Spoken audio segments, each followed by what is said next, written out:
Ma maman me dit un jour, mon fils, notre famille, on va se la bâtir nous-mêmes.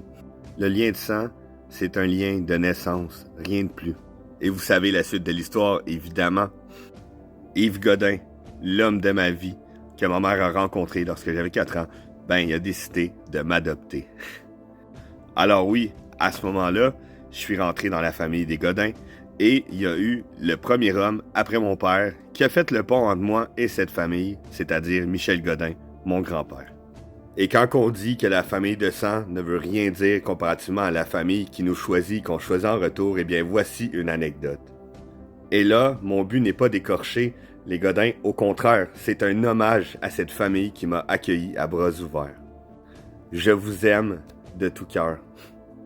Lors de l'exposition de mon grand-papa, lorsqu'il est décédé, eh bien, sa sœur a pris la parole devant tout le monde. Nous étions plus qu'une cinquantaine, même soixantaine, bref. A pris la parole devant tout le monde, c'était elle qui organisait. Elle a fait un beau discours touchant sur mon grand-papa Michel. Et puis, évidemment, j'étais là, j'y assistais, j'étais parmi la foule de gens qui pleuraient la mort de cet homme qui était tant familial, qui avait un cœur immense, qui adorait les gens. Eh bien, lorsqu'il fut le temps pour une autre personne de prendre la parole et que sa sœur demanda justement qui veut venir dire un mot sur cet homme, eh bien, le calme plat. Personne ne voulait s'avancer. Je regardais mon père pleurer, l'homme de ma vie, celui qui n'a jamais versé une larme devant nous. En fait, il n'en a jamais versé tout court. Pleurait, avait les jambes molles. Sa mère, à côté de lui, la femme de mon grand-père, qui était également dans tous ses états. Je regardais le visage de tous et chacun proche de moi et je me disais, il faut que je fasse quelque chose. Eh bien, malgré ma gêne extrême et le fait que j'étais zéro préparé pour ça, je suis allé en avant et j'ai fait un speech, probablement le speech de ma vie, qui venait tellement de mon cœur.